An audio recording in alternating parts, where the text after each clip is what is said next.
Hello नमस्कार दोस्तों, स्वागत है आपका एक बार फिर से मेरे चैनल पर। और मुझे पता है कि पिछली वीडियो के बाद ये वीडियो थोड़ा सा लेट आ रही है। एक्चुअली क्या है, अचानक से मौसम चेंज हो गया है। फेस्टिवल्स का सीज़न चल रहा था, ऊपर से गेस्ट आ गए थे और फिर एकदम से जब ये सर्दी और गर्मी का कॉम्बिनेशन बना तो थोड़ी हेल्थ ख़राब हो गई। तो चैप्टर ऑलमोस्ट रेडी था, मतलब बस थोड़ी सी उसमें एडिटिंग वगैरह बाकी थी। बस इतने से काम के लिए पूरा हफ्ता मेरा लग गया, लेकिन ठीक है, फाइनली अब चैप्टर आ रहे हैं और मैं कोशिश करूंगी कि अगले 2 या 3 चैप्टर में मैं मैरिज विद बीस्ट का ये वाला सीज़न ख़त्म कर दूं और उसके बाद सेकंड सीज़न जो आएगा वो आएगा मैरिज विद मॉन्स्टर। आस्तिक और अरुणिमा की ही कहानी होगी, लेकिन एक नए तरीके से। नाम सेम रहेंगे, किरदार अलग रहेंगे और कहानी का प्लॉट अलग रहेगा, बस नाम सेम रहेंगे। क्योंकि यार आस्तिक की वाइब आती है, बीस्ट, मॉन्स्टर, डीमन, इन सब से ना आस्तिक की वाइब आती है।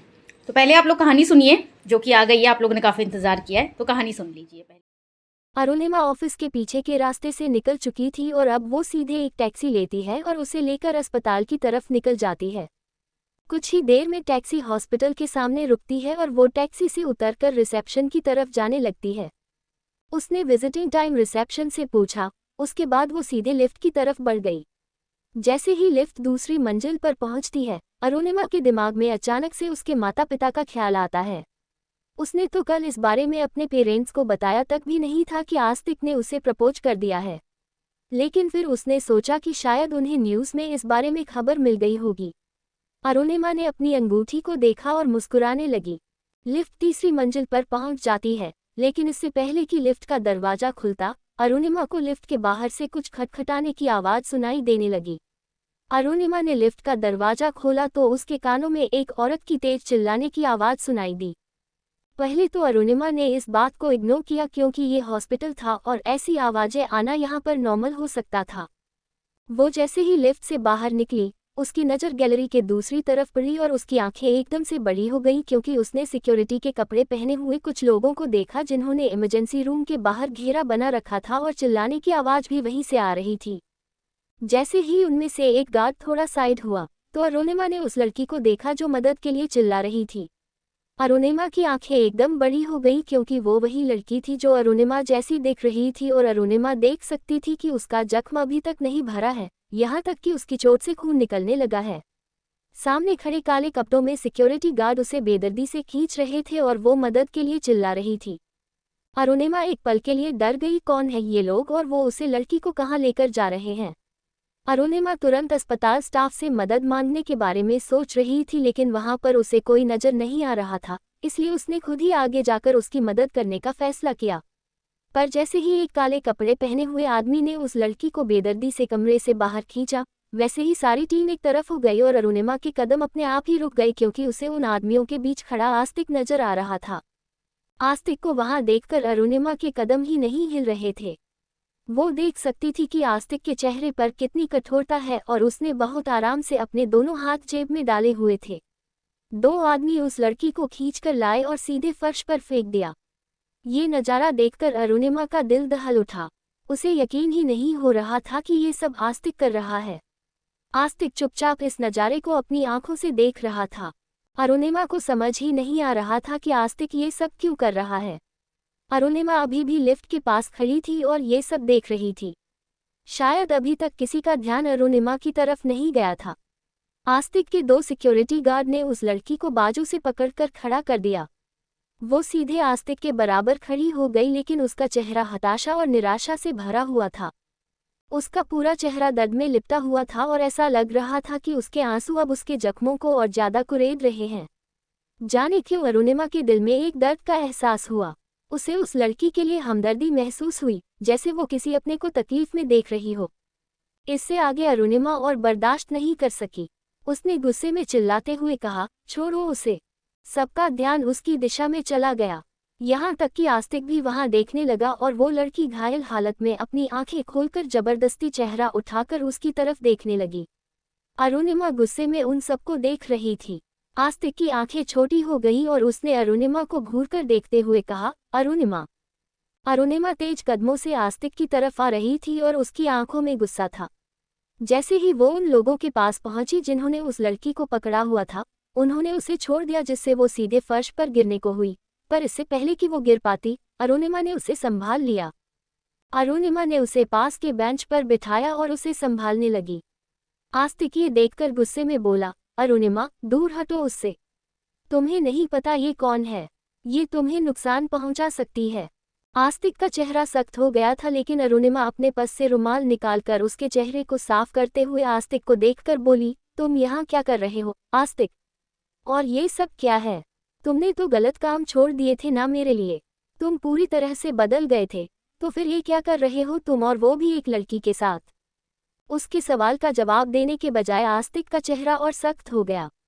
वो जल्दी से अरुणिमा के पास आया और उसका हाथ पकड़कर उसे खींचते हुए सख्ती से बोला, तुम क्या कर रही हो यहाँ पर? तुम्हें मना किया था ना यहाँ आने के लिए। अरुणिमा ने गुस्से में कहा, मैं बस इसकी मदद करना चाहती हूँ और इसके अलावा मेरा कोई इरादा नहीं था। पर तुम्हें नहीं पता, अभी अभी जब मैं रिसेप्शन पर इसके बारे में पूछ रही थी तो मुझे पता चला कि इस लड़की को कैंसर है और ये जल्दी मरने वाली है। तुम ऐसे में इस लड़की के साथ इतना बुरा व्यवहार कैसे कर सकते हो? आस्तिक ने अपनी आंखें बंद की और फ्रस्ट्रेट होकर बोला, अरुणिमा, शांत हो जाओ। तुम्हें नहीं पता इस समय यहाँ क्या हो रहा है। लेकिन अरुणिमा ने भी गुस्से में उसे देखते हुए सख्ती से पूछा, तो मुझे बताओ ना यहाँ क्या हो रहा है? क्या छुपा रहे हो तुम मुझसे? जब तुमने मुझसे वादा किया है कि तुम अब कोई गलत काम नहीं करोगे और हम अपनी सीधी सादी जिंदगी जिएंगे, तो फिर तुम क्यों इसे इतना टॉर्चर कर रहे हो? फिर मैं ये समझूं कि तुमने अपना वादा तोड़ दिया है। कौन है ये लड़की जिसके होने की वजह से तुम्हें इतना फर्क पड़ रहा है? क्या रिश्ता है इसका तुमसे या फिर मुझसे? बताओ आस्तिक, मैं जानना चाहती हूँ कि कौन है ये लड़की। बताओ मुझे, अगर तुम मुझे नहीं बताओगे तो मैं अपने तरीके से पता करूँगी। फिर तो तुम मुझ पर जितनी भी पाबंदी लगा दो, मैं रोकूंगी नहीं। तो बेहतर यही है कि तुम मुझे बताओ। वो तुम्हें कुछ नहीं बताएगा, मैं बताती हूँ। आस्तिक ने गुस्से में उस लड़की की तरफ देखा जो अपनी बेबस निगाहों से उन दोनों को देख रही थी। अरुणिमा ने भी उसकी बात सुनी, लेकिन आस्तिक का चेहरा एकदम से कठोर हो गया। अरुणिमा ने उसे हैरानी से देखते हुए कहा, तुम मुझे बताओ कि। आस्तिक ने जब अरुणिमा को नर्म पड़ते देखा तो उसने कसकर उसका हाथ खींच लिया और उसे लिफ्ट की तरफ ले जाते हुए कहा, तुम्हें किसी की बात सुनने की जरूरत नहीं है। चुपचाप चलो यहाँ से। तुम बस उसी पर यकीन करो जो मैं कह रहा हूँ, इसके अलावा और किसी पर नहीं। आस्तिक अरुणिमा को लिफ्ट के पास ले गया। वो लिफ्ट का बटन दबा रहा था लेकिन दरवाजा खुल ही नहीं रहा था। आस्तिक ने लिफ्ट के दरवाजे पर 2-3 बार लात मारी। तभी पीछे से उस लड़की ने तेज लेकिन बेबस आवाज में चिल्लाते हुए कहा, रुक जाओ अरुणिमा, मत जाओ, मैं तुम्हारी जुड़वा बहन हूँ, आरुषि। वो कहते हैं ना कि जब किसी काम की सबसे ज्यादा जरूरत होती है, पूरी कायनात उसी को रोकने में लग जाती है। इस वक्त आस्तिक ने अरुणिमा का हाथ पकड़ा हुआ था और वो गुस्से में लिफ्ट को देख रहा था कि वो जल्दी से खुल जाए और वो अरुणिमा को यहाँ से लेकर चला जाए। लेकिन एक तो लिफ्ट पहले ही लेट आए और जब आई तो भी खुल नहीं रही थी। आस्तिक गुस्से में लिफ्ट को लात मार रहा था और उसके बटन को जोर जोर से दबा रहा था। मैं उसकी ये हरकत अपनी आंखों से देख रही थी और हैरान थी। तभी अचानक एक बीप की आवाज के साथ लिफ्ट का दरवाजा खुला। आस्तिक जल्दी से अरुणिमा को लिफ्ट में ले जाने ही वाला था कि पीछे से आरुषि ने चिल्लाते हुए कहा, प्लीज अरुणिमा, मत जाओ, रुक जाओ, मैं तुम्हारी जुड़वा बहन हूँ, आरुषि। अरुणिमा का चेहरा सुन पड़ गया। उसके कानों के आसपास बस वही शब्द घूम रहे थे और वो वहीं पर एकदम से जम गई थी। आस्तिक लिफ्ट के अंदर कदम रख चुका था और वो अरुणिमा का हाथ पकड़कर उसे अंदर खींच रहा था, लेकिन अरुणिमा अपनी जगह से हिली तक नहीं। आस्तिक की नज़र अरुणिमा पर गई और जैसे ही उसने आरुषि की बात सुनी, वो भी दंग रह गया। उसने गुस्से और नफरत से आरुषि की तरफ देखा, लेकिन आरुषि की नज़रें सिर्फ अरुणिमा पर थीं। अरुणिमा ने जब आरुषि को देखा तो वो एकदम से सन्न रह गई। ये लड़की जो बहुत हद तक उससे मिलती जुलती थी, कोई हमशक्ल नहीं थी, बल्कि उसकी जुड़वा बहन थी। लेकिन ये कैसे हो सकता है? अगर उसकी कोई जुड़वा बहन है तो उसे कभी बताया क्यों नहीं गया? उसके माता पिता ने इतने सालों तक ये बात उससे क्यों छुपाई? वो इतने सालों तक कहाँ थी, किस हाल में थी, और किसी ने उसे इसके बारे में बताया क्यों नहीं? अरुणिमा के मन में ये सारे सवाल एक एक कर चलचित्र की तरह दौड़ रहे थे। वहीं कुर्सी पर बैठी आरुषि की आंखों में दर्द और आंसू थे। वो बहुत मुश्किल से दीवार का सहारा लेकर खड़ी हुई और धीरे धीरे एक एक कदम अरुणिमा की तरफ बढ़ने लगी। उसने अरुणिमा को देखते हुए अपने गमगीन चेहरे पर हल्की सी मुस्कान बिखेरी और कहा, इतने साल हो गए, लेकिन एक पल ऐसा नहीं था जब मैंने तुम्हें याद न किया हो या तुम्हें देखने की चाह न की हो। मैं तुमसे मिलना चाहती थी और मैंने मिलने की बहुत कोशिश भी की। मेरी बहन। आरुषि अरुणिमा के पास आई और उसने अपना कांपता हुआ हाथ धीरे धीरे उठाया। उसकी उंगलियां तक स्थिर नहीं थी।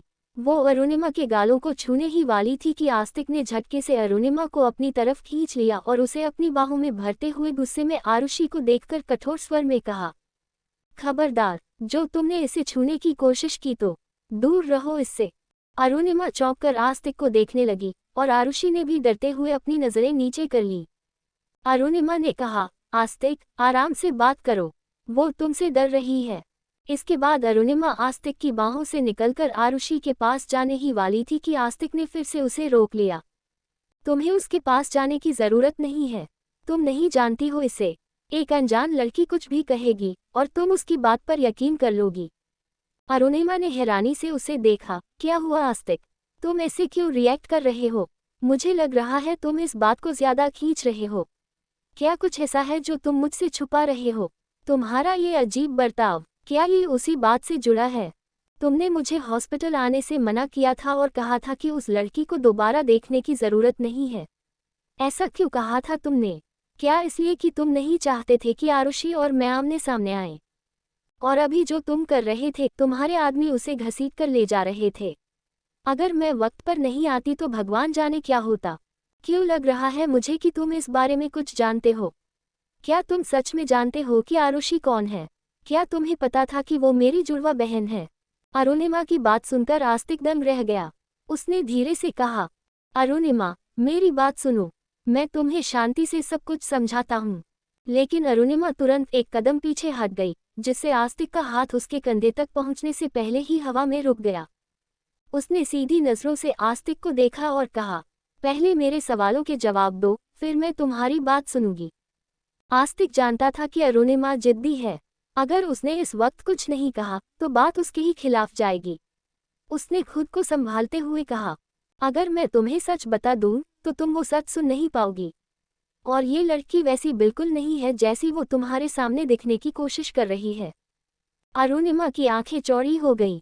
मतलब आस्तिक इस बारे में कुछ जानता था और यही वजह थी कि वो दोनों बहनों को आमने सामने नहीं आने देना चाहता था।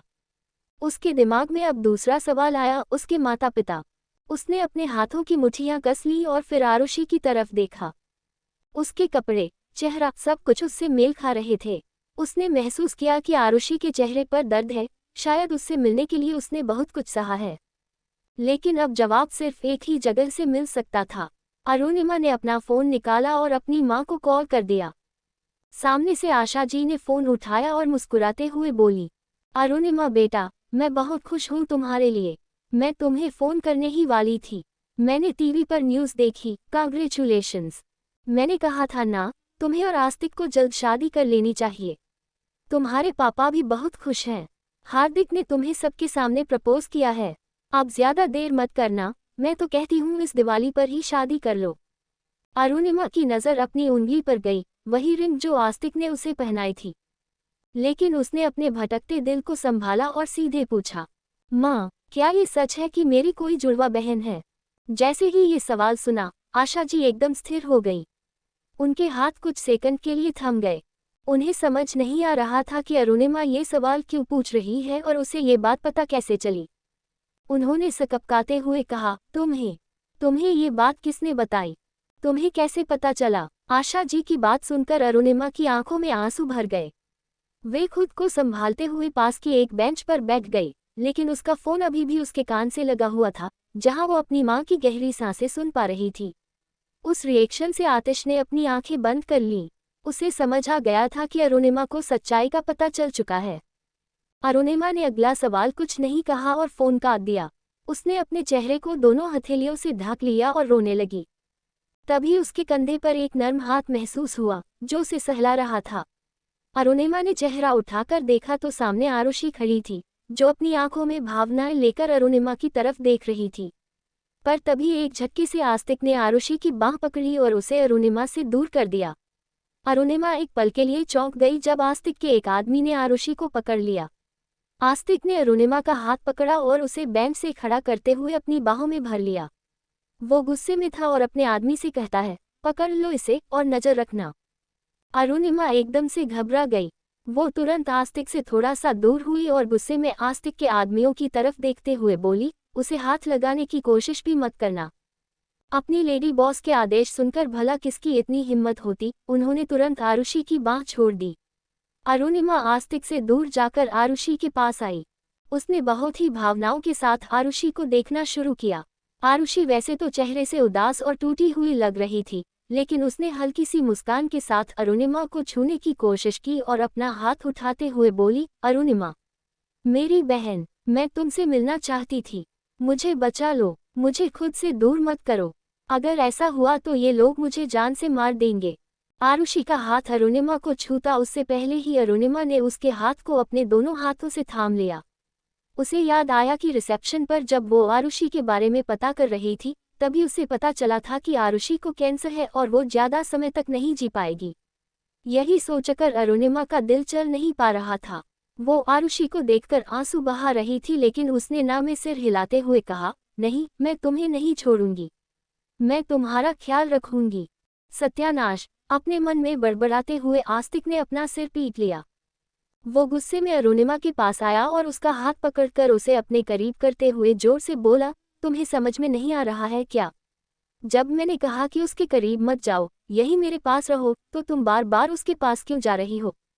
अरुणिमा ने भी उसे गुस्से में देखते हुए कहा, आस्तिक, तुम कैसी बातें कर रहे हो? वो मेरी बहन है, तुमने सुना नहीं? माँ ने भी तो यही कहा था कि मेरी एक बहन है। हाँ, उन्होंने सीधे तौर पर नहीं कहा, लेकिन उनके शब्दों का साफ मतलब यही था। और तुम भी ये बात अच्छी तरह जानते हो। अब मुझे पूरा यकीन हो गया है, इसलिए कोई भी अब मुझे मेरी बहन से दूर नहीं करेगा। मुझे उसकी देखभाल करनी है।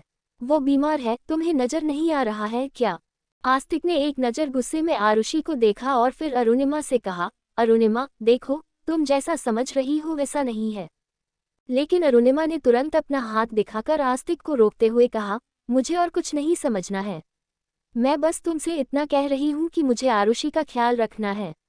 और अगर तुमने मुझे ऐसा करने से रोका, तो देख लेना, आस्तिक, हमारा रिश्ता तब नहीं टूटा था जब हमारा डिवोर्स हुआ था, लेकिन तुम्हारी ये जिद हमारे रिश्ते को खत्म कर सकती है। आस्तिक के हाथ पैर एकदम से ठंडे पड़ गए। वो हैरानी से अरुणिमा को देख रहा था। उसने सोचा नहीं था कि अरुणिमा आरुषि के आने से इस तरह उससे बात करेगी, कि आस्तिक के इंतजार, उसके प्यार, उसके त्याग का ये नतीजा होगा। अरुणिमा ने सच कहा था, उनका रिश्ता तब खत्म नहीं हुआ था जब कागजी तौर पर उनका डिवोर्स हुआ था, क्योंकि तब वे दोनों दिल से एक दूसरे से अलग नहीं हुए थे और ना ही एक दूसरे की जिंदगी से। लेकिन जब दिल और जिंदगी दोनों से इंसान चला जाता है, तब जाकर किसी रिश्ते का अंत होता है। एक दूसरे से दूर रहकर भी वे दोनों एक दूसरे को महसूस करते थे। लेकिन आज तो अरुणिमा ने साफ कह दिया था कि वो आस्तिक से ये रिश्ता तोड़ देगी, वो भी सिर्फ आरुषि की वजह से। आस्तिक को गुस्सा बहुत आया, लेकिन उसने इस वक्त जोश से नहीं, होश से काम लेना सही समझा। उसने कसकर अपनी आंखें बंद की और दीवार पर जोर से एक पंच मारा। वो गुस्से में आरुषि की तरफ देखता है, लेकिन फिर अरुणिमा से कहता है, ठीक है, कर लो अपनी जिद पूरी, लेकिन कल को जब तुम्हें पछतावा होगा ना, तब तुम मेरे पास ही वापस आओगी। और उसके तुरंत बाद उसने अरुणिमा का हाथ पकड़ लिया, लेकिन अरुणिमा ने भी जल्दी से आरुषि की कलाई पकड़ ली। आस्तिक अरुणिमा को खींचकर अपने साथ लाने लगा और अरुणिमा के साथ साथ आरुषि भी खींचती हुई आ रही थी। वे सब पार्किंग में पहुंचे। ड्राइवर ने अरुणिमा और आस्तिक के लिए गाड़ी का दरवाजा खोला। अरुणिमा ने आरुषि का हाथ पकड़कर उसे आगे किया, लेकिन तभी अगले ही पल आस्तिक ने गाड़ी का दरवाजा पकड़कर बंद कर दिया। अरुणिमा ने हैरानी से आस्तिक की तरफ देखा तो आस्तिक ने गुस्से में कहा, गाड़ी मेरी है और इस पर बैठने का हक सिर्फ मेरी बीवी को है। मैं किसी बाहर वाले को इसे देखने तक नहीं दूं, बैठना तो दूर की बात है। आस्तिक, तुम ऐसा क्यों कर रहे हो? अरुणिमा ने कहा ही था कि आस्तिक ने अपना हाथ दिखाकर उसे रोकते हुए बोला, एक बात ध्यान से सुनो अरुणिमा, मैं अपनी बात दोहराना पसंद नहीं करता। ये लड़की मेरे साथ इस गाड़ी में नहीं जाएगी, और यही मेरे आखिरी शब्द हैं। उसके बाद उसने तुरंत दरवाजा खोला और खुद अंदर बैठ गया, बिना एक शब्द बोले। अरुणिमा ने एक गहरी सांस छोड़ी और आरुषि की तरफ देखा, लेकिन तभी गाड़ी के अंदर से आस्तिक की खतरनाक आवाज आई, तुम बैठ रही हो या मैं तुम्हें जबरदस्ती गाड़ी में बैठाऊं? और फिक्र मत करो, तुम्हारी ये अभी अभी कुंभ के मेले में बिछड़ी हुई बहन को मैं किडनैप नहीं करूंगा। मेरे आदमी इसे वहीं ले जाएंगे जहां हम जा रहे हैं। तभी आस्तिक के बॉडीगार्ड वहां आ गए और आरुषि के आसपास खड़े हो गए। उसने घबराते हुए अरुणिमा को देखा, लेकिन अरुणिमा मुस्कुराते हुए उसके हाथों पर अपना हाथ रखती है और कहती है, घबराओ मत, मुझे भरोसा है, आस्तिक मेरे खिलाफ जाकर कुछ नहीं करेगा और तुम्हें नुकसान नहीं पहुंचाएगा। तुम इन लोगों के साथ दूसरी कार में आओ। आरुषि घबरा रही थी, लेकिन अरुणिमा की बात सुनकर उसने सिर हिलाया। वे दूसरी गाड़ी की तरफ बढ़ गई, जहां आस्तिक के आदमी उसके साथ थे। उन्होंने आरुषि के लिए दरवाजा खोला और आरुषि गाड़ी में बैठ गई। गाड़ी की खिड़की से उसने अरुणिमा को देखा तो अरुणिमा मुस्कुराते हुए सिर हिलाकर उसे शांत रहने का इशारा करती है। अरुणिमा भी आस्तिक के साथ गाड़ी में बैठ गई। उसने देखा कि आस्तिक का चेहरा पूरी तरह दूसरी तरफ है और वो अपने आईपैड में कुछ कर रहा है। उसके चेहरे पर नाराजगी और आंखों में निराशा साफ झलक रही थी। आज अरुणिमा ने उसकी बात नहीं मानी थी, यही बात आस्तिक को सबसे ज्यादा चुभ रही थी। लेकिन अरुणिमा के मन में भी बहुत सारे सवाल थे, जिनके जवाब उसे जानने थे, और शुरुआत उसे आस्तिक से ही करनी थी। आस्तिक और अरुणिमा गाड़ी के अंदर बैठे हुए थे। आस्तिक का चेहरा पूरी तरह से निराशा से भरा हुआ था और वो अरुणिमा की तरफ देख भी नहीं रहा था। यही बात अरुणिमा को बहुत परेशान कर रही थी। उसने आस्तिक को देखते हुए कहा, तुम अभी भी बहुत हार्टलेस हो आस्तिक, तुम्हें मुझे आज भी परेशान करके मजा आता है। इस परेशानी की हकदार तुम खुद हो। आस्तिक ने अपना हाथ रोका और अपना आईपैड साइड में रखते हुए अरुणिमा को देखकर कहा, तुम भी तो वही हो, मेरी बात को पहले भी नहीं मानती थी और अभी भी नहीं मानती। हमेशा वही करती हो जिसे करने का मुझे मन करता है। मैंने कहा था कि उस लड़की को अपने साथ मत लो, तो क्या जरूरत थी तुम्हें उसे अपने साथ लाने की? तुम्हारे लिए मेरी मर्जी मायने नहीं रखती न? तभी तो ये करने से पहले एक बार भी तुमने मेरे बारे में नहीं सोचा। आस्तिक, वो मेरी बहन है, तुम उसके बारे में ऐसा कैसे कह सकते हो? अरुणिमा ने उर्वशी आवाज में कहा। आस्तिक ने अपनी आंखें बंद करते हुए कहा, जस्ट शट अप। अरुणिमा कौन सी बहन? कल रात उसका एक्सीडेंट हुआ, तुमने उसकी मदद की और अभी आधे घंटे पहले ही उससे बात हुई। आधे घंटे में तुम्हारे अंदर बहन की भावना जाग गई, जबकि तुम उसे सालों से मिली तक नहीं हो, तुम उसके बारे में कुछ भी नहीं जानती। अरुणिमा की आंखें सिकुड़ गईं। उसने कहा, तो तुम कहना क्या चाहते हो कि मैं बेवकूफ़ हूँ?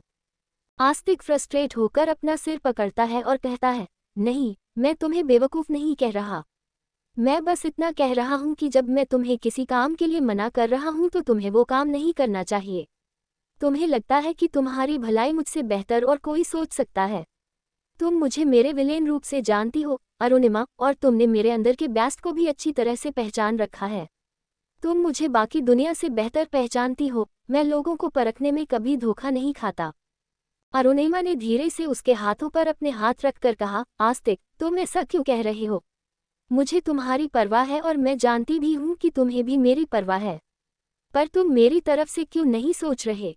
मैं तुम्हें बता ही नहीं सकती कि मुझे कैसा एहसास हुआ जब मुझे पता चला कि मेरी भी एक जुड़वा बहन है और वो मेरे सामने मौजूद है। ऐसे में तुम कैसे कह सकते हो कि मैं उसकी मदद न करूं?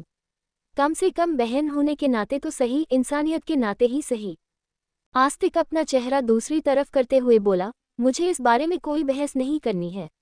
मेरे लिए सिर्फ तुम मायने रखती हो, वो बिन बुलाए बहन मायने नहीं रखती। अब जो भी बात होगी होटल जाकर करेंगे। होटल? अरुणिमा ने हैरानी से कहा। आस्तिक ने उसे देखते हुए कहते हुए कहा, क्या तुम्हें लगता है मैं तुम्हारी उस बिछड़ी हुई बहन को अपने घर लेकर जाऊंगा? ये ख्याल ख्यालों में भी सही नहीं है। ग्रीन माउंटेन का वो घर तुम्हारे और मेरे प्यार की निशानी है। घर के हर एक कोने में तुम्हारी खुशबू बसी हुई है। घर की हर एक दीवार में मुझे तुम्हारे होने का एहसास होता है। तुम्हारे जाने के बाद घर में कोई बदलाव नहीं किए हैं, क्योंकि मेरी जिंदगी और घर में जो रंग तुमने भरे थे वो कोई और नहीं भर सकता। इसलिए जब तक तुम्हारी इस बहन का मामला सॉर्ट आउट नहीं होता तब तक हम मेरे होटल में रहेंगे। अब ये मत कहना कि ऐसा क्यों करना है। अरुणिमा आगे कोई बहस नहीं कर पाती, वो चुपचाप राजी हो जाती है क्योंकि उसे आस्तिक को भी संभालना था और खुद को भी। अरुणिमा को आस्तिक से बहुत कुछ जानना भी था। अरुणिमा अपना चेहरा दूसरी तरफ कर लेती है और आस्तिक खिड़की के बाहर देखते हुए अपने मन में उसी के बारे में सोचते हुए बोलता है, तुम मेरी सोच से बहुत चालाक निकली आरुषि। तुमने मेरी सबसे कमजोर कड़ी को हथियार बना दिया, और वो भी मासूम बनकर, लेकिन अब खेल आमने सामने का है। पहले तुम छुपकर वार कर रही थी, इसलिए तुम्हें पकड़ पाना मुश्किल था, अब तुम सामने हो। बस मुझे अरुणिमा की तरफ से थोड़ा चौकन्ना रहना है ताकि तुम अरुणिमा को नुकसान न पहुंचा सको। पर मेरा निशाना तुम ही रहोगी। आखिरकार होटल की पार्किंग पहुंच चुकी थी और आस्तिक की गाड़ी पार्किंग में रुकती है। उसी क्षण आरुषि की गाड़ी भी आकर रुकती है। आस्तिक गाड़ी से बाहर निकलता है, अरुणिमा भी बाहर निकलती है, लेकिन वो आरुषि की तरफ जाने ही वाली थी कि आस्तिक ने उसका हाथ पकड़ लिया और उसे लिफ्ट की तरफ ले जाते हुए कहा, मेरे आदमी उसे उसके कमरे में पहुंचा देंगे। आरुषि अभी अभी गाड़ी से बाहर निकली ही थी और अरुणिमा को अच्छा लगा कि अरुणिमा तब तक लिफ्ट में जा चुकी थी। आस्तिक उसे अपने प्राइवेट लिफ्ट में ले जाता है, जबकि आरुषि को दूसरे जनरल लिफ्ट से ही ले जाया गया था। जब वो लोग होटल के अपने प्राइवेट स्वीट में पहुंचते हैं तो आस्तिक ने अरुणिमा की कमर में हाथ डाला और उसे अपने करीब करते हुए कहा, मैं बहुत फ्रस्ट्रेटेड हो गया हूँ, मुझे थोड़ा रिलैक्स चाहिए। ऐसा कहते हुए वो अरुणिमा के होठों के पास बढ़ता है, लेकिन अरुणिमा ने उसके कंधे पर हाथ रखकर उसे दूर करते हुए कहा, तुम्हें नहीं लगता कि हमें पहले कुछ बात कर लेनी चाहिए? कौन सी बात? आस्तिक ने अनजान बनने का नाटक किया। अरुणिमा ने उसे आंखें दिखाते हुए कहा, आस्तिक, तुम जानते हो मैं किस बारे में बात कर रही हूँ। आस्तिक ने अरुणिमा की कमर छोड़ दी और गहरी सांस लेते हुए इधर उधर देखने लगा। उसने खुद को नर्म कर लिया था क्योंकि वो अरुणिमा के साथ इस कमरे में जोर शोर से पेश नहीं आना चाहता था। वो अरुणिमा की तरफ देखकर बोला, सबसे पहले तो सॉरी कि मैंने तुम्हें हर्ट किया, और दूसरी बात, हम इस बारे में बहस नहीं करेंगे। वो लड़की इस लायक नहीं है कि उसकी वजह से हमारे बीच तनाव आए। अरुणिमा ने नाराजगी भरे अंदाज में आस्तिक को देखकर कहा, इस बात का फैसला मैं करूंगी क्योंकि ये मेरे और मेरी बहन से जुड़ी बात है। तुम बस मुझे वो बताओ जो तुम जानते हो। तुम्हें कब से पता था कि मेरी एक जुड़वा बहन है? 1 साल पहले मुझे पता चला कि तुम्हारी एक जुड़वा बहन है और हमारी शादी की बुनियाद भी तुम्हारी ये बहन ही है। अरुणिमा का मुंह खुला का खुला रह गया और वो हैरानी से आस्तिक को देख रही थी। आस्तिक जानता था कि उसकी ये बात अरुणिमा को परेशान करेगी। उसने जल्दी से अरुणिमा के कंधे पर हाथ रखा और कहा, अरुणिमा, तुम ठीक तो हो ना? अरुणिमा की आंखों में लगभग आंसू थे। उसने हैरानी से कहा, क्या मतलब है तुम्हारा? मैं समझी नहीं। तुम्हें 1 साल पहले से पता था कि मेरी कोई जुड़वा बहन भी है और ये सब क्या है? तुमने मुझे कुछ बताया क्यों नहीं? मुझे सच जानना है। आज तक अगर तुमने मुझसे झूठ बोला तो देख लेना, अंजाम अच्छा नहीं होगा। मुझे सच बताओ, अगर तुम्हें पता था कि मेरी एक जुड़वा बहन है तो तुमने मुझे क्यों नहीं बताया, और हमारी शादी की बुनियाद मेरी बहन कैसे हो सकती है? आस्तिक समझ गया कि अब अरुणिमा को सच बताने का समय आ गया है, क्योंकि आगे अगर उसने अरुणिमा से बातें छिपाई तो ये उसके लिए बुरा साबित होगा। आस्तिक सिर्फ अरुणिमा के साथ रहकर उसकी हिफाजत कर सकता है, पर तब क्या जब आस्तिक उसके आसपास न हो और आरुषि से खतरा हो? तब तो उसे खुद ही अपनी हिफाजत करनी होगी और दुश्मन से लड़ने के लिए दुश्मनी की वजह मालूम होनी चाहिए। अरुणिमा आस्तिक से जवाब मांग रही थी कि उसे कब पता चला कि उसकी एक जुड़वा बहन है और सटीक एहसास कब हुआ था। अरुणिमा से अब बात छुपाने का कोई फायदा नहीं था, इसलिए उसने एक गहरी सांस लेते हुए अरुणिमा को देखा और कहा, जब तुम्हारे पिता पहली बार हमारे यहाँ आए थे और उन्हें तुम्हारे सपनों के बारे में पता चला, तब मुझे उस बात का सिर्फ एहसास हुआ था। लेकिन यकीन मुझे तब हुआ जब मैं हमारे डिवोर्स के बाद अपनी माँ को लेने के लिए मेरे घर रायचंद मेंशन गया था। उसी दिन मुझे सच्चाई का पता चला, क्योंकि जब मैं मिस्टर रायचंद से बात करने के लिए उनके स्टडी रूम में गया था, तब उनकी बातें तुम्हारे पिता के बारे में हो रही थी और मैंने उनकी सारी बातें सुन ली। मुझे पता चला कि तुम्हें अपनी बहन से सुरक्षा की जरूरत है, और इसीलिए हमारे परिवार ने हमारी शादी का सौदा किया था, जिसकी बुनियाद ये थी कि तुम हमारे घर आओगी और बदले में तुम्हारी सुरक्षा तुम्हारी बहन से की जाएगी। मेरी बहन से भी सुरक्षा? अरुणिमा ये सुनकर एकदम से हैरान हो गई और वो आस्तिक को देखने लगी, क्योंकि उसे अभी भी इस बात पर यकीन नहीं हो रहा था। अरुणिमा के कदम डगमगा गए, लेकिन आस्तिक ने उसे संभाला और ले जाकर सीधे सोफे पर बिठा दिया। उसने अरुणिमा के हाथों को मजबूती से थामा और उसे सब सच बताना शुरू कर दिया। मैं तुम्हें सच सच बताऊंगा, शुरू से बताऊंगा, पर मैं चाहता हूं कि तुम्हारे अंदर ये सुनने की हिम्मत हो। अरुणिमा की आंखों में लगभग आंसू आ रहे थे। उसने हंसते हुए जवाब दिया, मैं सुनना चाहती हूँ, मुझे बताओ क्या हुआ है। मेरी जिंदगी में इसके बारे में मुझे कुछ भी पता नहीं है। आस्तिक ने बोलना शुरू किया, हमारे परिवार ने एक सौदा किया था। उस समय तुम्हारे पिता की कंपनी भी कुछ ठीक नहीं चल रही थी। इस बीच तुम्हारे पिता को मालूम पड़ा कि तुम्हारी जुड़वा बहन तुम्हें नुकसान पहुंचा सकती है। इसलिए वो जल्द से जल्द तुम्हें किसी सुरक्षित स्थान पर भेजना चाहते थे। पर उन्हें पता था कि दुनिया का कोई भी कोना तुम्हें पूरी तरह सुरक्षित नहीं रख सकता। इसलिए उन्हें तुम्हें ऐसी जगह रखनी थी जहां तुम दुनिया के सामने हो पर सुरक्षित रहो। पहले से तुम्हारे आसपास के लोग तुम्हें पसंद करें। तुम्हारे पिता को तुम्हारे और देव के रिश्ते के बारे में पहले से ही पता था, लेकिन प्यार से ज्यादा उन्हें तुम्हारी हिफाजत मायने रखती थी। इसलिए उन्होंने तुमसे देव से रिश्ता खत्म करने के लिए कहा। पर तुम्हें हमारे परिवार से जोड़ दिया गया, क्योंकि हमारा परिवार माफिया से जुड़ा हुआ था।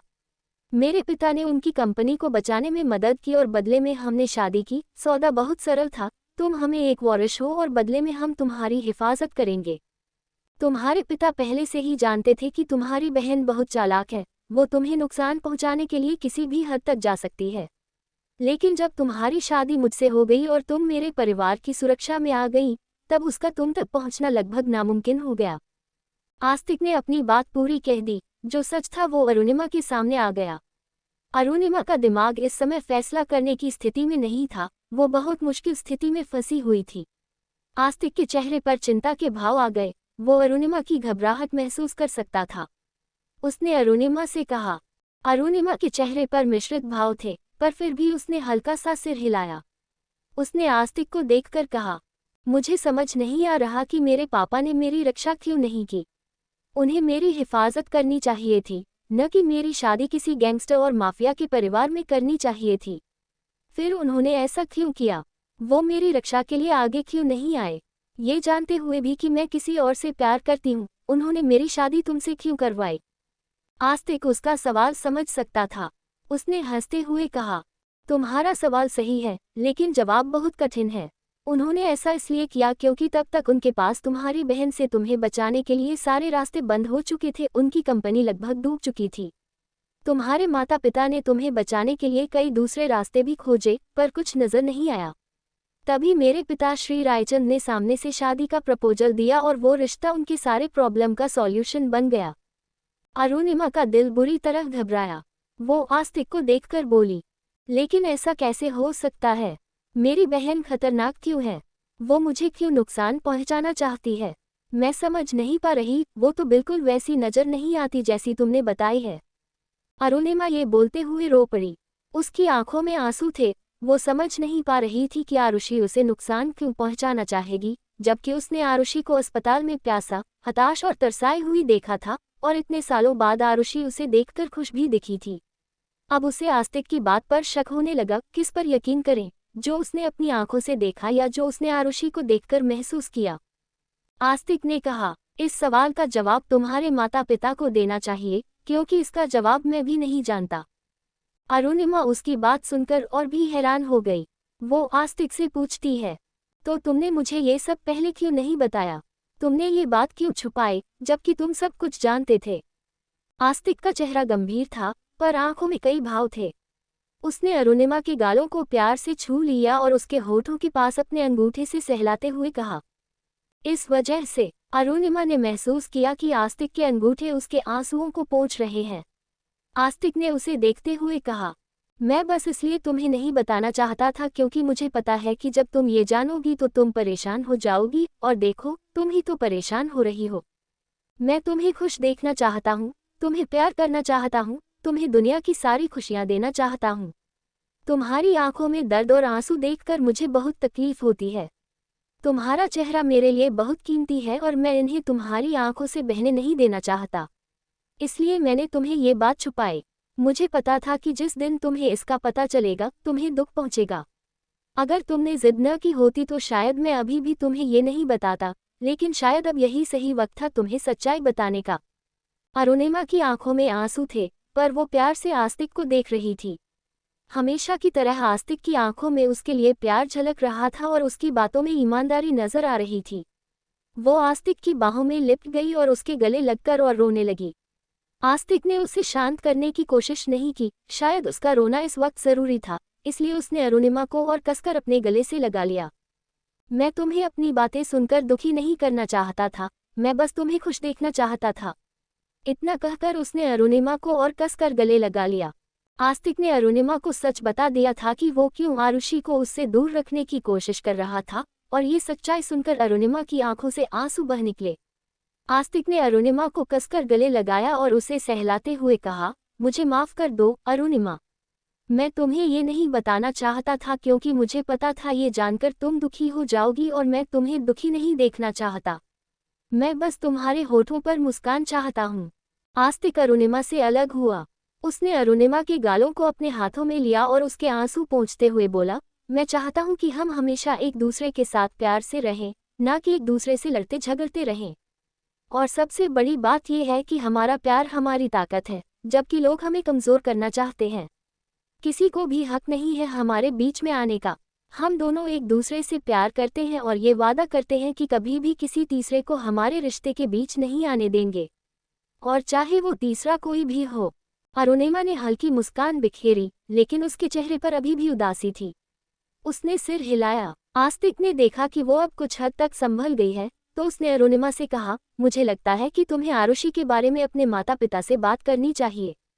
वो तुम्हें उसकी पूरी सच्चाई बताएंगे। तुम दोनों के अतीत में क्या हुआ था और आरुषि तुमसे इतनी नफरत क्यों करती है। मुझे लगता है अब सच जानने का समय आ गया है। एक बार जब तुम्हें सच्चाई पता चल जाएगी, उसके बाद तुम तय करना कि तुम्हें क्या करना है। अरुणिमा कुछ सोचकर सिर हिलाती है और ये फैसला करती है कि वो इस बारे में अपने माता पिता से बात करेगी, लेकिन वो इसके लिए कल सुबह तक इंतजार नहीं करना चाहती थी, इसलिए उसने अभी फ़ोन कर लिया। भले ही वो जानती थी कि उनके माता पिता जहाँ हैं वहाँ रात हो रही होगी और वो सो रहे होंगे, पर अरुणिमा की नींद और चैन दोनों उड़े हुए थे और इस वक्त वो सिर्फ सच्चाई जानना चाहती थी, इसलिए उसने अपने पिता को फ़ोन कर लिया। ब्रजेश जी अरुणिमा की बात सुनकर एकदम हैरान हो गए, लेकिन आस्तिक की बातों से उन्हें पहले अंदाज़ा हो गया था कि आरुषि अरुणिमा तक पहुँच चुकी है। पर उन्हें एक बात की तसल्ली थी कि आस्तिक इस वक्त अरुणिमा के पास है, इसलिए आरुषि उसे नुकसान नहीं पहुंचा सकती। आरुषि का वहां होना ही खतरे की निशानी था, इसलिए ब्रजेश जी ने कोई अनावश्यक घबराहट नहीं दिखाई और उन्होंने अरुणिमा को सारी सच्चाई बता दी। एक एक करके उन्होंने अरुणिमा के सामने गुजरे हुए कल के हर एक पन्ने खोलकर रख दिए। ये सुनकर अरुणिमा के हाथ पांव एकदम ठंडे पड़ गए, उसके हाथ ढीले हो गए और फोन उसके हाथ से छूटकर जमीन पर गिर गया। आस्तिक हैरानी से अरुणिमा को देख रहा था। अरुणिमा का चेहरा एकदम भावहीन हो गया और वो मन ही मन इन सब बातों को लेकर बहुत परेशान होने लगी। उसे समझ नहीं आ रहा था कि उसकी अपनी बहन उसकी सबसे बड़ी दुश्मन निकली। ये सच था कि वो जो सपना देखा करती थी वो कोई सपना नहीं था, बल्कि उसकी बहन की सच्चाई थी, और आरुषि ने ही अरुणिमा को धक्का देकर गिराया था, जबकि उनकी मां ने कहा था कि अरुणिमा ने किसी को छत से गिराया था। पर सच इसके बिल्कुल विपरीत था। आरुषि ही वो थी जिसने अरुणिमा की जान लेने की कोशिश की थी और उसे ट्री हाउस की छत से नीचे फेंक दिया था। मतलब अरुणिमा कोई सपना नहीं देख रही थी, वो सच्चाई थी, और अब वो इस सच्चाई को महसूस भी करने लगी थी। अरुणिमा का दिल घबराया हुआ था कि आरुषि उसे इतनी नफरत करती है कि जब वो 10 साल की थी तब से ही आरुषि उसे मारने की कोशिश कर रही थी। जब ब्रजेश जी ने अरुणिमा को ये सब बताया तो अरुणिमा के हाथ पैर और भी ज्यादा ठंडे पड़ गए थे। ब्रजेश जी ने अरुणिमा को बताया कि उन्होंने अरुणिमा और आरुषि दोनों को अनाथ आश्रम से गोद लिया था क्योंकि वो दोनों एक जैसी थी। भले ही वो एक बच्चा चाहते थे, पर दोनों बच्चियों की मासूमियत देखकर उन्होंने दोनों को गोद ले लिया और समान रूप से प्यार किया। लेकिन बाद में किसी वजह से आरुषि धीरे धीरे अरुणिमा से नफरत करने लगी और उसका व्यवहार भी ठीक नहीं था। अरुणिमा को बचपन में संगीत पसंद था और वो गिटार लेकर ट्री हाउस पर बैठकर बजाया करती थी, जबकि आरुषि को न तो संगीत पसंद था और न गिटार। इसलिए जब अरुणिमा ने लगभग गिटार बजाना सीख लिया था, तब आरुषि ने उसे ट्री हाउस की छत से धक्का दे दिया, जिससे उसके सिर पर गहरा जख्म आया। अरुणिमा अपने स्कूल में भी बहुत अच्छी थी, वो इंटरनेट देखकर बहुत सारी चीजें जल्दी सीख जाती थी, जबकि आरुषि पढ़ाई में और बाकी चीजों में अच्छी नहीं थी। उसमें कोई कौशलता नहीं थी और यही बात उसे अरुणिमा से जलन और नफरत करने पर मजबूर करती थी। चूंकि ब्रजेश जी और आशा जी के जीवन में ये दोनों बच्चियां थीं, इसलिए उन्होंने जल्दी ही दोनों का व्यवहार समझ लिया था और आरुषि का जो व्यवहार था वो आशा जी से छुपा नहीं था। आशा जी ने बताया कि किस तरह से एक बार अरुणिमा के पूरे शरीर पर लाल लाल चकत्ते दाने पड़ गए थे, जिससे वो कई हफ्तों तक बिस्तर पर रही। कारण ये था कि आरुषि ने जानबूझकर केमिस्ट्री लैब से कोई केमिकल चुराकर अरुणिमा को दे दिया था। शुक्र है कि वो केमिकल बहुत जहरीला नहीं था और अरुणिमा की जान को खतरा नहीं हुआ, पर उसके शरीर पर अजीब दाने वायरल की तरह फैल गए थे। जब ब्रजेश जी और आशा जी को ये पता चला तो उन्होंने आरुषि को बहुत डांटा और आशा जी ने पहली बार आरुषि पर हाथ भी उठाया क्योंकि आरुषि ने लगभग अरुणिमा की जान लेने की कोशिश की थी। पर जब उन्होंने आरुषि के हाव भाव देखे तो पाया कि आरुषि असामान्य प्रतिक्रिया देती थी। वो किसी बात पर पछतावा नहीं दिखाती, बल्कि और भी ज्यादा नफरत और गुस्से से उस ओर देखती। इससे उन्हें एहसास हुआ कि शायद आरुषि मानसिक रूप से ठीक नहीं है। जब तक अरुणिमा वायरस के असर से बीमार होकर बिस्तर पर पड़ी रही, ब्रजेश जी और आशा जी आरुषि को थेरेपिस्ट के पास ले गए और उसका इलाज करवाने की कोशिश की। थेरेपी से उन्हें पता चला कि आरुषि की मानसिक स्थिति असामान्य है, वो एक साइकोलॉजिकल डिसऑर्डर के लक्षण दिखाती है। ये सुनकर वो दोनों बहुत घबरा गए। इसका मतलब ये नहीं था कि वो आरुषि से कम प्यार करते थे, वो उससे भी उतना ही प्यार करते थे और उसकी भी फिक्र करते थे। इसलिए उन्होंने उसका इलाज करवाना शुरू किया, जो कई हफ्तों तक चलता रहा। अंततः अरुणिमा भी ठीक हो गई। ब्रजेश जी और आशा जी दोनों बच्चों को अलग माहौल देने के लिए उन्हें अपने फार्म हाउस ले गए जहां उनका ट्री हाउस था। वहां अरुणिमा को गिफ्ट में एक गिटार मिला, जबकि आरुषि को एक बाबी डॉल दी गई। पर आरुषि ने बाबी डॉल का सत्यानाश कर दिया। उसने उसके मुंह पर काली पॉटी लगाई, उसके हाथ पैर टेढ़े कर दिए और उसके गले में रस्सी बांधकर उसे ट्री हाउस पर लटका दिया, जैसे कि वो बाबी डॉल कोई असली व्यक्ति हो। और फिर जब उसने देखा कि अरुणिमा ट्री हाउस के कोने पर गिटार बजा रही है, तो उसका साइको रिएक्शन बहुत खतरनाक रूप से सामने आया। वो आराम से अरुणिमा के पास गई।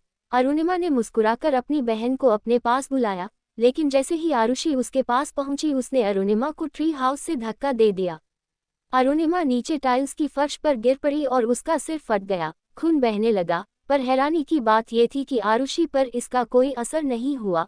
वो ट्री हाउस के किनारे पर बैठी शैतानी मुस्कान लिए अरुणिमा को देखती रही, जैसे कि वो उसके मरने का इंतजार कर रही हो। अरुणिमा सोफे पर बैठी हुई थी और दिमाग में बस वही सारी बातें चल रही थी कि कैसे बचपन में उसके और आरुषि के साथ इतना कुछ हुआ था कि अरुणिमा को उसके बारे में कुछ भी याद नहीं। ये सारी बातें उसे ब्रजेश जी ने बताई थीं। ब्रजेश जी ने फोन पर अरुणिमा को आगे बताया कि जब आरुषि ने अरुणिमा को ट्री हाउस से नीचे गिरा दिया, तो अरुणिमा का सिर फट गया, जिसकी वजह से उसके सिर से बहुत खून निकलने लगा। ब्रजेश जी और आशा जी बहुत ज्यादा घबरा गए। वो जल्दी से अरुणिमा को लेकर अस्पताल चले गए। अरुणिमा पूरे 20 दिन तक कोमा में रही थी। उसके सिर की सर्जरी हुई थी। लेकिन जब तक अरुणिमा कोमा में थी, तब तक ब्रजेश जी और आशा जी आरुषि के लिए एक दिल दहलाने वाला फैसला ले चुके थे। वो कोई सामान्य लड़की नहीं थी, ये बात वो समझ चुके थे, और उसे सामान्य लोगों के बीच रखकर वो बाकी लोगों की जिंदगी को खतरे में नहीं डाल सकते थे, खासकर अरुणिमा की तो बिल्कुल नहीं। क्योंकि उसने 2 बार अरुणिमा की जान लेने की कोशिश की थी और दूसरी बार तो वो लगभग कामयाब ही हो गई थी। इसलिए उन्होंने आरुषि को जल्द से जल्द अस्पताल ले जाकर उसका इलाज शुरू करवाया। लेकिन वहां डॉक्टर ने साफ कह दिया कि आरुषि का इलाज संभव नहीं है, उसे मानसिक चिकित्सालय में रखना ही पड़ेगा, तभी वो ठीक हो सकती है। आशा जी और ब्रजेश जी बहुत ज्यादा घबरा गए थे।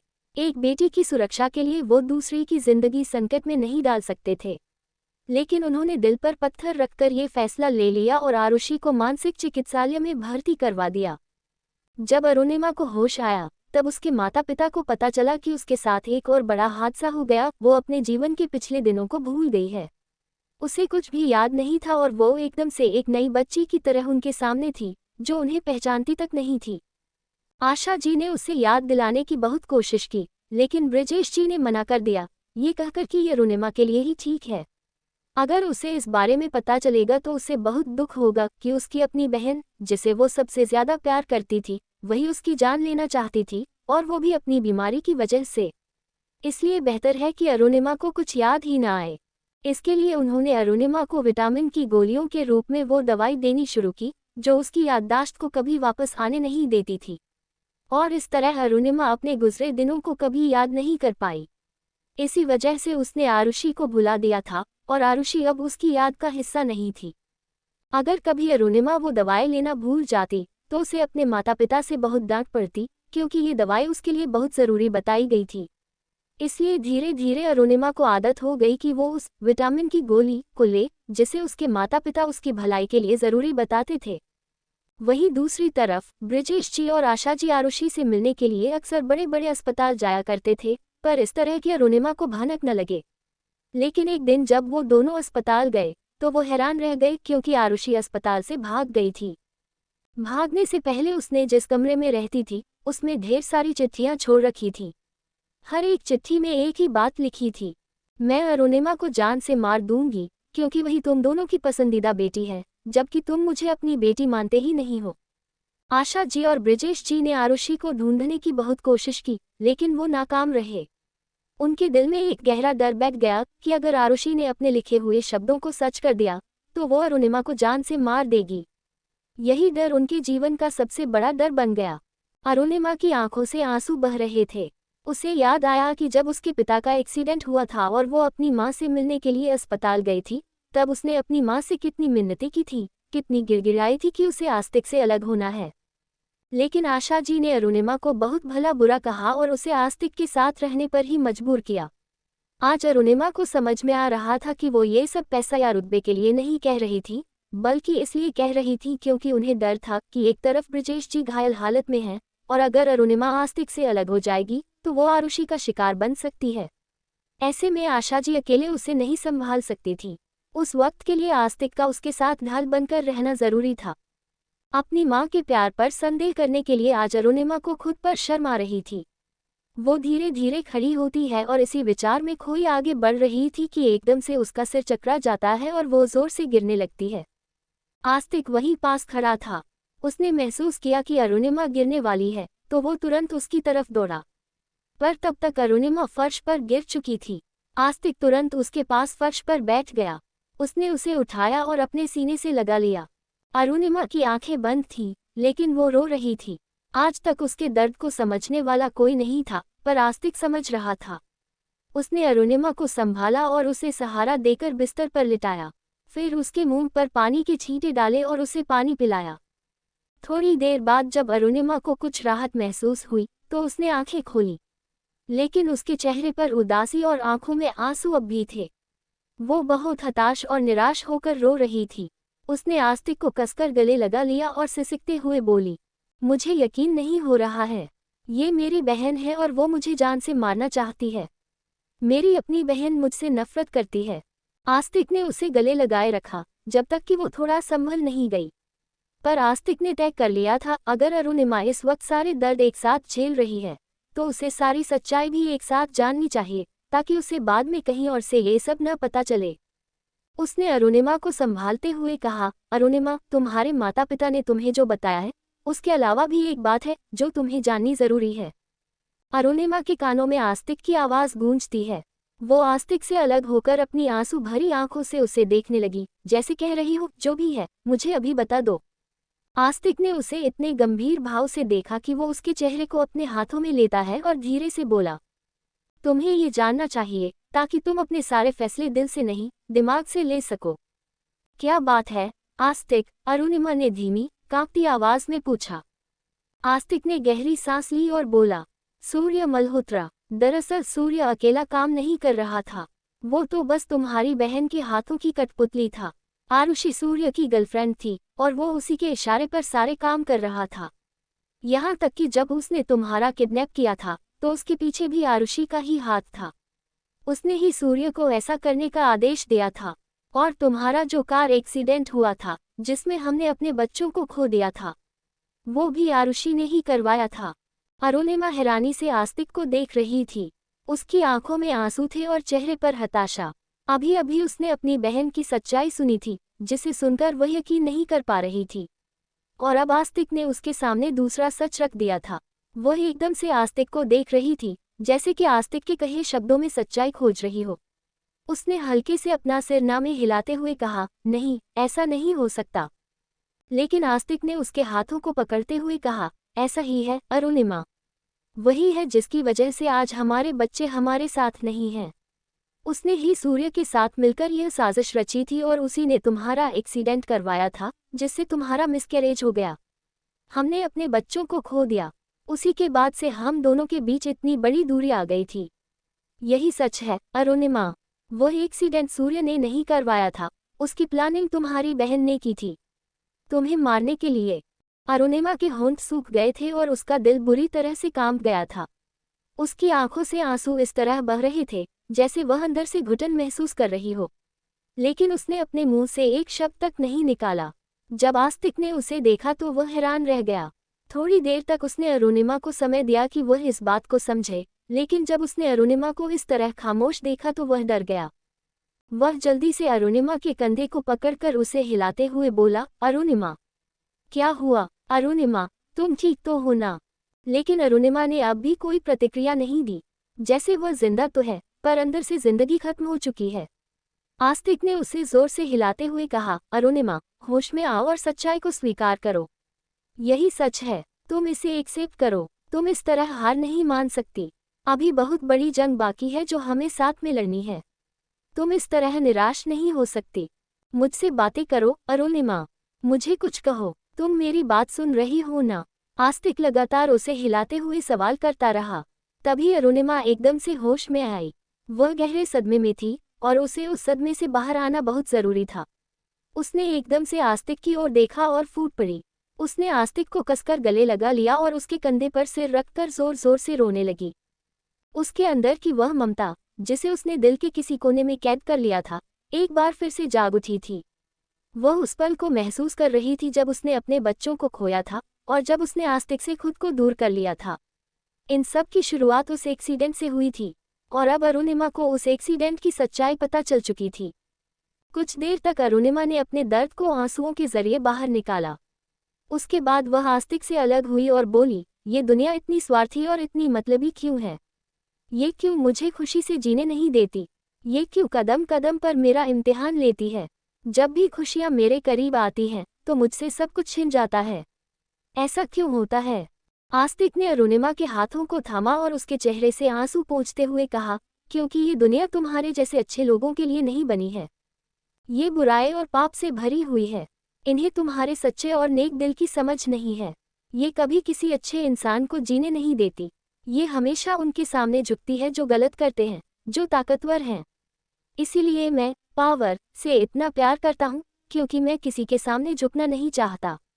लेकिन तुम्हारे प्यार ने मुझे झुका दिया, वरना मेरे अंदर का बीस्ट किसी के सामने हार नहीं मानता। आस्तिक की बात सुनकर अरुणिमा ने धीरे धीरे अपने आंसू पोंछे और उसे देखते हुए एक दृढ़ आवाज में कहा, अगर ऐसा है तो ठीक है। आज के बाद मैं भी वैसी ही बनूंगी जैसी ये दुनिया मुझे बनाना चाहती है। आज के बाद मैंने उस अच्छी और सच्ची अरुणिमा को कैद कर दिया है, जो हमेशा लोगों की परवाह करती आई है। आज एक नई अरुणिमा इस कमरे से बाहर जाएगी, जिसे दुनिया की कोई परवाह नहीं होगी। जो उसके साथ अच्छा करेगा वह उसके साथ अच्छी होगी, और जो उसके साथ बुरा करेगा वह उसके साथ शैतान बन जाएगी। अगर तुम्हारा परिवार मुझे एक्सेप्ट नहीं करेगा तो मुझे तुम्हारे परिवार की कोई परवाह नहीं। मुझे तुम्हारी और अपने परिवार की परवाह है, और उन लोगों की जो मुझसे प्यार करते हैं। आज के बाद कोई भी मुझे इस हद तक नहीं तोड़ पाएगा कि मैं अपना सब कुछ बर्बाद कर दूं। आज मैंने अपने मन को साफ कर लिया है। मैं बस उन्हीं लोगों की परवाह करूंगी जो मुझसे सच्चा प्यार करते हैं और मेरी परवाह करते हैं। मैं कमजोर और लाचार होकर लोगों को खुद पर हावी होने देती थी, जिसका वह लोग फायदा उठाते थे। लेकिन आरुषि का गाल एक तरफ झुका हुआ था और उसकी आंखें एकदम से बड़ी हो गईं।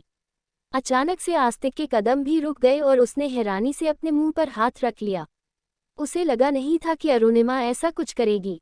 ऐसा नहीं था कि उसे अच्छा नहीं लगा, मज़ा तो उसे अंदर से भी बहुत आ रहा था, और वो दिल से चाहता था कि अरुणिमा उसे 2-3 थप्पड़ और लगा दे। पर इस तरीके से उनके बीच बोलना आस्तिक को सही नहीं लगा, इसीलिए आस्तिक ने अरुणिमा को नैतिक समर्थन देते हुए उसके पीछे जाकर खड़ा हो गया और देखने लगा कि वो क्या करने वाली है। लेकिन जिस तरीके से अरुणिमा का चेहरा गुस्से में भड़का हुआ था, आस्तिक खुद से एक कदम दूर हट जाता है, कहीं पता चले 2 बिल्लियों की लड़ाई में बेचारा आस्तिक लपेटे में आ जाए। आरुषि ने हैरानी से अपना चेहरा अरुणिमा की तरफ उठाया। उसकी आंखों में आंसू थे, लेकिन चेहरे पर बस एक सवाल था। वो एकदम हताश हो गई और उसने हैरानी से अरुणिमा को देखते हुए कहा, ये तुमने? इससे पहले कि आरुषि अपना सवाल पूरा कर पाती, अरुणिमा ने उसे गुस्से में देखते हुए कहा, क्या तुम सूर्य की गर्लफ्रेंड थी? बिजनेसमैन सूर्य मल्होत्रा क्या तुम्हारा आशिक था? अरुणिमा ने हिम्मत जुटाई और सीधे आरुषि की आंखों में देखते हुए उससे सवाल किया। आरुषि की आंखों से आंसू बहने लगे, लेकिन अरुणिमा अब कमजोर नहीं पड़ना चाहती थी। उसने अपने सबसे कमजोर पक्ष में खुद को हारते हुए देखा था, इसलिए उसने अपने चेहरे पर दृढ़ता बनाए रखी और हिम्मत करके उसने आरुषि की तरफ देखा, जैसे कि वो सच में इस सवाल का जवाब जानना चाहती है। आरुषि ने धीरे से अपना हाथ अपने गालों से नीचे हटाया और एक गहरी सांस छोड़ते हुए उसने अरुणिमा को देखकर कहा, हाँ, मैं सूर्य मल्होत्रा की गर्लफ्रेंड थी। मैं उसकी जान थी, जानेमन थी। वो मुझे जानेमन कहकर बुलाया करता था। ये उसका पसंदीदा नाम था जो उसने मुझे दे दिया था। अरुणिमा का चेहरा एकदम से कांप जाता है। उसकी आंखों में नफरत आ गई थी। उसका मुंह एकदम घृणा में चला गया था। आखिरकार जो उसे अपने माता पिता से और आस्तिक से पता चला था वही सच था। और आरुषि के स्वीकार करने के बाद इस बात की कोई गुंजाइश ही नहीं है कि अरुणिमा उसके लिए कोई हमदर्दी दिखाए। वो गुस्से में आरुषि को देखते हुए कहती है, तो ये सब तुमने किया है? इसका मतलब तुम ही हो। तुम्हारी वजह से ही मेरे बच्चों की जान गई है। तुमने ही सूर्य के साथ मिलकर ये योजना बनाई थी। एकदम से अरुणिमा के कदम लड़खड़ाने लगते हैं, लेकिन उसने खुद को नियंत्रित कर लिया। हालांकि आस्तिक उसे संभालने के लिए आगे आ रहा था, पर जब उसने देखा कि अरुणिमा ने खुद को संभाल लिया है तो वो अपनी जगह पर ही रुक जाता है और वो भी गुस्से में आरुषि को देखने लगता है। आरुषि की निगाहें अरुणिमा की तरफ थीं। अभी कुछ देर पहले वो जिन निगाहों में अपने लिए प्यार और विश्वास देख रही थी और अपनी बहन के मिलने की खुशी देख रही थी, अब इन आंखों में उसे अपने लिए तिरस्कार नजर आ रहा था। गुस्सा तो आस्तिक को भी बहुत आ रहा था। गुस्से में उसका पूरा शरीर कांप रहा था। उसने अपने दांत पीस लिए और गुस्से में आरुषि को देखने लगा। वो अरुणिमा के पास आता है। उसने अरुणिमा को अपने एक हाथ के घेरे में अपनी बाहों में लिया और आरुषि को नफरत से देखते हुए कहा, अरुणिमा, मैंने तुमसे कहा था ना, यही वो इंसान है, हमारे बच्चों की कातिल।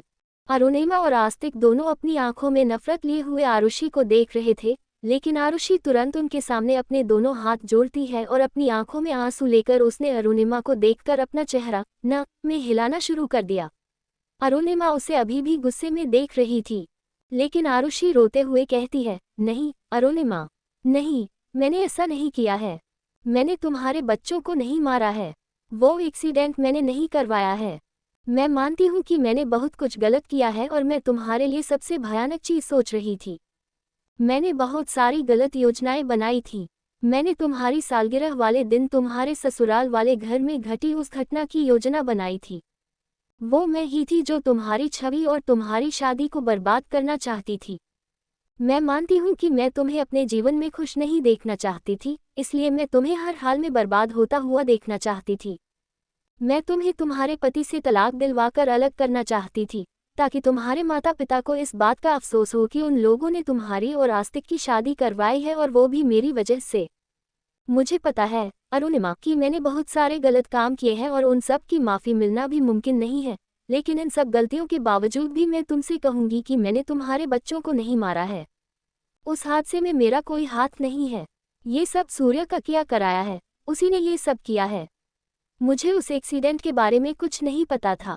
वही था जिसने वो एक्सीडेंट अपने आप से प्लान किया था। मेरा विश्वास करो। देखो, अगर मुझे झूठ बोलना होता तो मैं अपनी पुरानी गलतियों को भी तुम्हारे सामने स्वीकार नहीं करती, पर मैं मानती हूँ कि मैंने तुम्हें नुकसान पहुँचाने के लिए बहुत सी गलतियाँ की हैं, पर उन गलतियों में वो एक्सीडेंट शामिल नहीं है। यू बिच, तुम्हारी इस झूठी और नकली कहानी पर कोई यकीन नहीं करेगा। खबरदार, जो तुमने ये नकली आंसू दिखाकर मेरी अरुणिमा को बहकाने की कोशिश की तो। आस्तिक एकदम से चिल्लाते हुए आरुषि से कहता है, लेकिन आरुषि ने जोर से चीखते हुए कहा, लेकिन मैं सच कह रही हूँ, मेरी बात का यकीन करो। उस दिन अरुणिमा को चोट पहुंचाने में या फिर उसके बच्चों की मौत का कारण बनने में मेरा कोई हाथ नहीं था। ये सब सूर्य का काम था, और उसका निशाना अरुणिमा नहीं बल्कि तुम थे। वो तुम्हें जान से मारना चाहता था, इसीलिए मैं सूर्य से अलग हो गई, क्योंकि उसने बिना मुझसे पूछे वो एक्सीडेंट करवाया था, और उसके बाद से मैं उससे इतनी नफरत करने लगी कि मैंने उसे अस्पताल में मार डाला। मैंने उसे वही दर्द महसूस करवाया जो तुम्हें अपने बच्चों के समय महसूस हुआ होगा। मैं बस चाहती थी कि उस कमीने को भी वैसी ही मौत मिले। अरुणिमा की आंखें एकदम से बड़ी हो जाती हैं और आस्तिक भी हैरान हो जाता है। उसने कस के अरुणिमा को अपनी बाहों में पकड़ लिया और वो हैरानी से आरुषि को देखते हुए कहता है, तुमने सूर्य की हत्या की है, उसे तुमने जान से मारा है। लेकिन आरुषि ने भी अपने चेहरे पर नफरत रखते हुए कहा, हाँ, उसे मैंने ही मारा है और मुझे इस काम का जरा भी पछतावा नहीं है। वो था ही मौत के लायक, उसका मर जाना ही सही था। अगर मैं उसे नहीं मारती तो वो जिंदा रहकर और घिनौना काम करता, इसलिए मैंने उसे जान से मार दिया। आरुषि गुस्से में उन दोनों को देखते हुए बोली, हाँ, मैंने ही मारा है सूर्य को और मुझे इसका कोई अफसोस नहीं है। वह करने के लायक ही था, अच्छा हुआ जो मैंने उसे मार दिया। आरुषि उस वक्त एक निर्दयी राक्षसी जैसी लग रही थी। ऐसा लग रहा था जैसे उसे सच में इस बात का कोई अफसोस नहीं, जैसे सूर्य को मारकर उसने कोई जुर्म नहीं किया हो। आस्तिक ने अरुणिमा को अपनी बाहों में लेते हुए कहा, अगर ऐसी बात है तो फिर तुम सरेंडर क्यों नहीं कर देती हो। आरुषि ने एक नज़र आस्तिक को देखा और फिर अरुणिमा की ओर देखने लगी। उसने अरुणिमा को देखते हुए कहा, हाँ, मैं सरेंडर जरूर करूंगी, लेकिन उससे पहले मुझे अरुणिमा को ढूंढना था और उसके सामने अपनी सारी गलतियों की माफ़ी मांगनी थी। मुझे वो सारी गलतियां सुधारनी थी जो मैंने अरुणिमा को नुकसान पहुंचाने के लिए की थी। तुम नहीं जानती अरुणिमा, तुम तक आने के लिए मैंने क्या कुछ नहीं किया है। अब तक मैं छुपी हुई थी, लेकिन मैं इंडिया में नहीं थी, बल्कि इंडिया से बाहर थी। यह आने के लिए मुझे चोरी करनी पड़ी ताकि मैं टिकट के पैसे जुटा सकूं। तुमसे मिलने के लिए मुझे बहुत मेहनत करनी पड़ी, बहुत गलत काम करने पड़े ताकि मैं तुम्हें देख सकूं, तुमसे माफ़ी मांग सकूं। मैं इतने सालों तक जो गलत किया है, मुझे उसका बहुत अफसोस है। लेकिन गुजरे कुछ महीनों में मुझे एहसास हुआ कि मैं कितनी गलत थी और तुम्हें चोट पहुंचाने के लिए मैं किस हद तक जा रही थी। मैंने सिर्फ तुम्हारी ही नहीं, बल्कि अपनी ज़िंदगी भी बर्बाद कर दी थी। मेरी ज़िंदगी के वो हसीन साल जिनमें मैं कुछ कर सकती थी, कुछ बन सकती थी, मेरा इलाज हो चुका था और मैं ठीक हो गई थी। लेकिन तुम्हारे लिए नफ़रत और गुस्सा इतना ज़्यादा था कि मैंने अपने आप को भी बर्बाद कर दिया और एक मुजरिम बनकर रह गई। मैं बस तुमसे माफ़ी मांगती हूँ, मैं चाहती हूँ कि तुम मुझे माफ़ कर दो। ऐसा कहते हुए उसने अपने दोनों हाथ जोड़ लिए और ज़ोर ज़ोर से रोने लगी। उसे ऐसा देखकर आस्तिक और अरुणिमा दोनों हैरान रह गए। सबसे ज्यादा हैरान आस्तिक था, उसे लगा नहीं था कि आरुषि कुछ ऐसा करेगी। अरुणिमा भी उसे गुस्से से देख रही थी, लेकिन आस्तिक ने उसे अपने आप से अलग नहीं किया। उसने गुस्से में और उसी को देखते हुए कहा, इन्हें इस लड़की की बात पर भरोसा करने की कोई ज़रूरत नहीं है। लेकिन आरुषि रोते हुए बोली, आप लोगों को मुझ पर भरोसा करने की ज़रूरत नहीं है, खासकर तुम्हें अरुणिमा। मुझे पता है कि मेरे द्वारा कहे गए शब्द भरोसे के लायक नहीं है और मुझ पर विश्वास करना आसान भी नहीं है। लेकिन मैं सच कह रही हूँ, मुझे सच में पछतावा है और मैं यहाँ पर बस माफ़ी मांगने के लिए आई हूँ, क्योंकि मुझे पता है कि मैं समय में पीछे नहीं जा सकती और जो गुनाह मैंने किए हैं उन्हें सुधार नहीं सकती। मैं अपनी बहन से इतनी जलने लगी थी कि मुझे तुमसे नफरत हो गई थी। कई साल लगे मुझे इस बात को समझने में कि तुम्हें नुकसान पहुंचाने की कोशिश में मैं खुद को कितना दर्द और तकलीफ में डाल रही थी। मेरे जीवन के कितने साल बस तुमसे नफरत करते हुए गुजरे, उसका मुझे अफसोस है। मैं उन सालों में कुछ और कर सकती थी, लेकिन मैंने ऐसा नहीं किया। इसीलिए जब समय मेरे हाथ से निकल गया, तब मुझे एहसास हुआ कि मैं कितनी गलत थी। मुझे माफ़ कर दो अरुणिमा, मैं अब थक गई हूँ, मैं अब और संघर्ष नहीं करना चाहती। मुझे अब आराम चाहिए, सुकून चाहिए, और सबसे ज़्यादा सुकून मुझे सिर्फ तुम्हारी माफ़ी से ही मिल सकता है। ऐसा कहते हुए आरुषि और ज़ोर से रोने लगी। उसके शब्द इतने सच्चे और सटीक लग रहे थे कि एक पल के लिए तो आस्तिक भी सोच में पड़ गया। लेकिन अरुणिमा ने सख्ती से कहा, अगर ऐसी बात है तो फिर अचानक ये बदलाव क्यों? जब तुम इतने सालों से मुझसे नफरत करती थी और मुझे जान से मारना चाहती थी, तो फिर अचानक तुम्हारा ये हृदय परिवर्तन क्यों हो गया? ये बोलने के साथ ही अरुणिमा आस्तिक से थोड़ा अलग हो गई, जैसे कि वह आरुषि से खुद बात करना चाहती हो। वह एकदम आरुषि की आंखों में देखकर सवाल करती है, जवाब दो, अगर तुम सच में मुझसे नफरत करती आए हो और इतने सालों तक तुम्हारा यही मकसद था कि मैं मर जाऊं, तो फिर अचानक तुम्हारे अंदर बहन वाली भावना कहाँ से आ गई? मुझे तो तुम याद भी नहीं थी, तो फिर तुम क्यों मेरे सामने आई? आरुषि अभी भी उसे नम आंखों से देख रही थी, पर अरुणिमा ने और भी ज्यादा गुस्से में दांत पीसते हुए कहा, जवाब दो आरुषि, तुम यहाँ पर माफ़ी मांगने आए हो ना? ठीक है, मैं तुम्हारी माफ़ी स्वीकार कर लूँगी, लेकिन तुम बताओ किस किस चीज़ के लिए माफ़ करूँ मैं तुम्हें? मुझे परेशान करने के लिए, मुझे जान से मारने की कोशिश के लिए, मम्मी पापा को परेशान करने के लिए, या उस हादसे के लिए जिससे मैं अपनी याददाश्त खो बैठी और तुम्हें भूल गई? और सबसे बड़ी बात, आरुषि, किसके लिए माफ़ करूँ मैं तुम्हें? अपने बच्चों का खून करने के लिए? आरुषि एकदम घुटनों के बल बैठ गई और अपने दोनों हाथ जोड़ते हुए रोने लगी।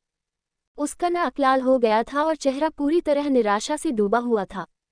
उसने अरुणिमा को देखते हुए गिड़गिड़ाना शुरू कर दिया। मुझे माफ कर दो अरुणिमा, सच में माफ कर दो। मैं अपनी हर गलती, हर गुनाह की माफी मांगती हूँ। तुम जो सजा देना चाहो मुझे मंजूर है, लेकिन मैं सच कह रही हूँ, मैंने तुम्हारे बच्चों को नहीं मारा है। मैं ऐसा नहीं कर सकती, मैंने कभी ऐसा सोच तक नहीं सकती। लेकिन अगर तुम मुझे फिर भी दोषी मानती हो तो मुझे तुम्हारी हर सजा मंजूर है। बस अगर तुम्हारी माफी मिल जाएगी तो मुझे सुकून से मौत मिल जाएगी। जिस लड़की ने अरुणिमा को चैन से जीने नहीं दिया, उसे अरुणिमा कैसे चैन से मरने दे सकती थी। उसने गुस्से में उसे देखा और नफरत से कहा, मेरे पास तुम्हें देने के लिए कुछ भी नहीं है, माफी भी नहीं।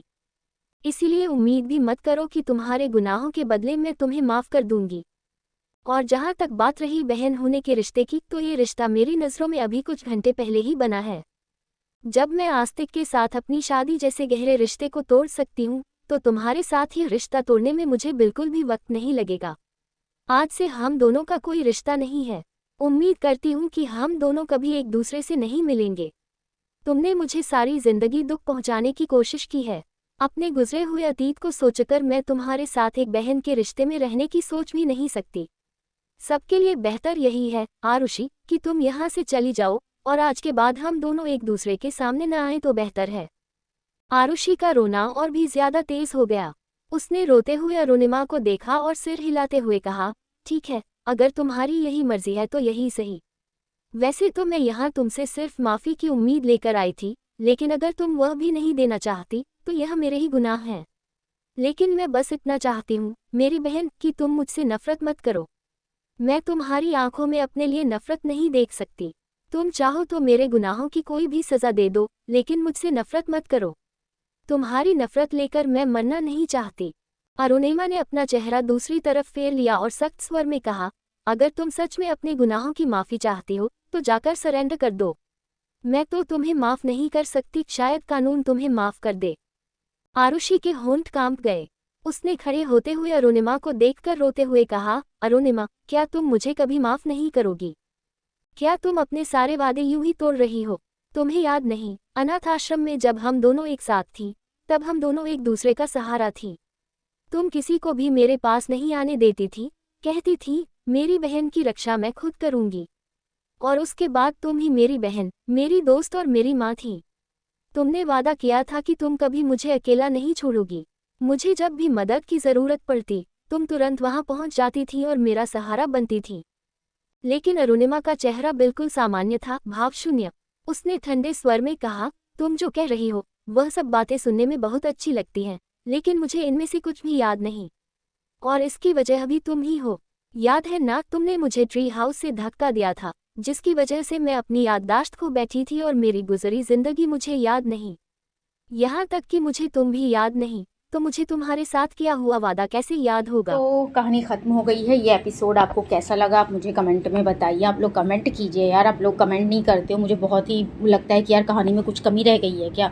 तो आप लोग मुझे कमेंट करके बताइए कि आप लोगों को कहानी कैसी लगी, आपको यहाँ तक का प्लॉट कैसा लगा, और आने वाले जो एपिसोड हैं उसके बारे में आपकी क्या सोच है। और हाँ, चैनल को सब्सक्राइब कीजिए अगर अभी तक आपने सब्सक्राइब नहीं किया है तो।